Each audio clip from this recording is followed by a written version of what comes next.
Okay, so in previous class we end up with the sulfonylureas, and in this class we will discuss with the incretin based therapy. Okay, now incretins, these are the gut hormones. Incretins are the gut hormones and they are primarily released in relation to the meal. It means that when the intestinal glucose concentration increases, these gut hormones, incretins, these are released, and these are GLP-1 and GIP. GLP-1 means glucagon like peptide 1, and GIP means glucose dependent insulinotropic polypeptide.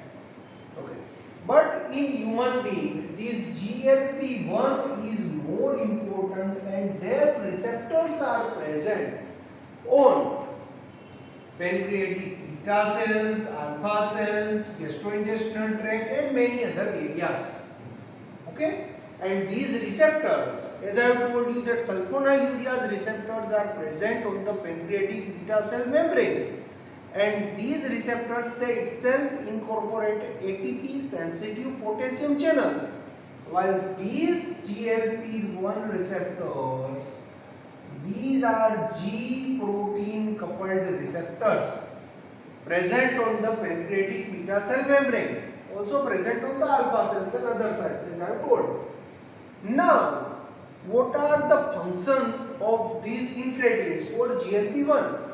They are having many functions, and still the more functions are identified, but till today the primary functions are they increases the insulin release by acting on the pancreatic beta cells. They decreases the glucagon release by acting on the alpha cells. And another important thing which is useful in the diabetes, that delays the gastric emptying time and it decreases the appetite. So these are the certain functions of the incretins which are related to the carbohydrate metabolism. Now the question arises, if these incretins are normally released and they are released in response to the meal, they are normally not released. Only when the plasma glucose level significantly increases after the meal, then these are released, and then they stimulate the release of the insulin from the beta cells. Okay. Now, and by acting on these, unlike the sulfonylureas, they continuously stimulate the beta cells, and that's why the beta cells are exhausted. Now here the beta cells are not exhausted. Actually the function of the incretin is to prevent the exhaustion as well as the apoptosis of beta cell. Apoptosis of beta cell is prevented by the incretins. They preserves the sensitivity of the pancreatic beta cells. Then what is the need? What is the need of giving incretins or incretin based therapy from the outside? Because the person is already diabetic and it is not controlled with other agents, then these therapy may be helpful, and it has proven to be helpful, and that's why these are given. So can we give these incretins GLP-1 directly? The answer will be no, because it is a very short acting. It is immediately degraded by DPP-4. This is dipeptidyl peptidase 4. Okay, which is present on the luminal endothelial cells. So to give the incretin based therapy, either you have to give DPP-4 inhibitors which prevent the degradation of GLP-1, or you have to give GLP-1 analogs which are relatively longer acting and produces its action.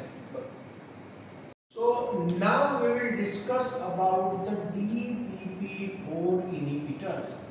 As I have told you that DPP4 are the enzymes that will immediately degrade the glucagon-like peptide 1, and if we can give dipeptidyl peptidase 4 inhibitors, then they will increases the duration of action of GLP-1, and we all know that GLP-1 is a glucagon-like peptide 1 and which is having incretin mimetic action. So now the agents are sitagliptin, it is the first discovered agents, then vildagliptin, then sexagliptin. Remember this name clearly.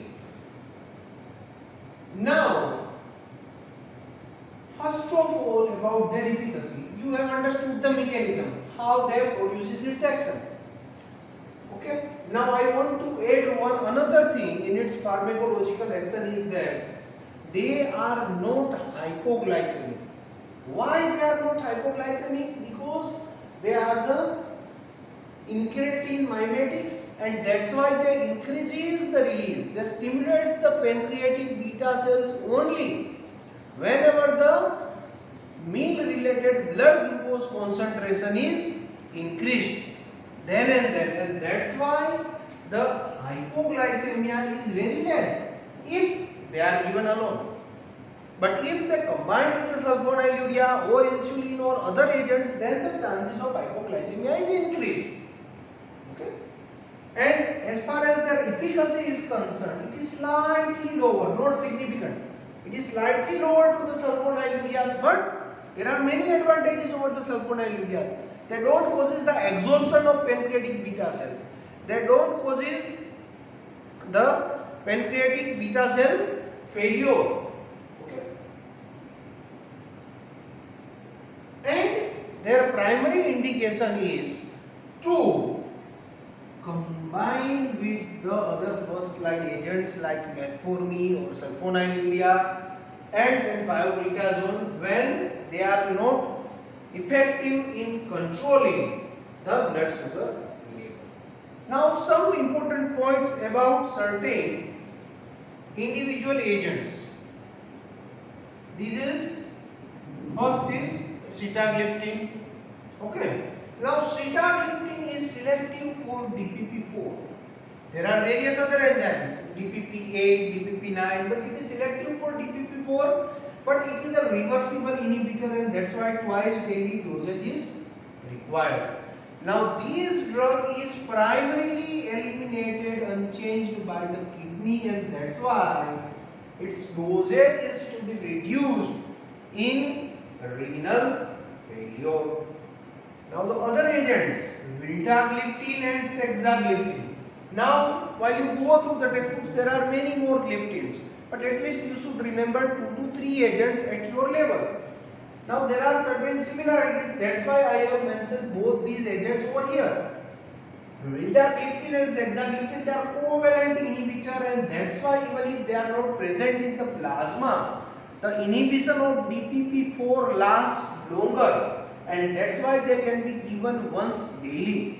And both of these agents, they are primarily metabolized in the liver, and that's why their dose should be reduced in hepatic failure. But they are not very selective as that of sexagliptin. They also inhibit DPP4 and DPP9. Okay. So these are the certain individual characteristics. Now adverse effects. Non-specific adverse effects. These agents are well tolerated orally. Non-specific adverse effects like nausea, vomiting, loose stools, that even if I will not say, you will write in your exam. Okay. But the important one is certain allergic reaction, and especially the nasopharyngitis. Nasopharyngitis and cough.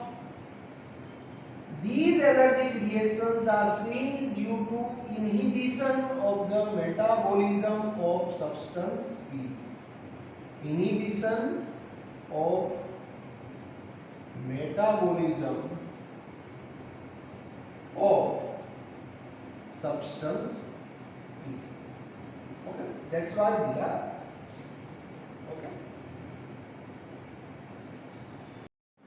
Okay, so now the next agents after the DPP-4 inhibitors are the GLP-1 analogs, glucagon-like peptide 1 analogs, and the agent's name somewhat difficult to remember, but these are exenatide. Again, I am repeating exenatide and liraglutide. These are the two agents, exenatide and liraglutide. Now, these are the peptides and which are relatively stable, not immediately degraded, and that's why this can be given to overcome the limitation of GLP-1.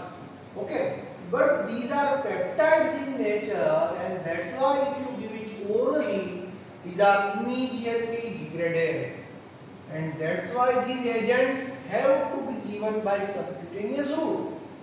Exenatide is given twice daily and liraglutide is given once a day.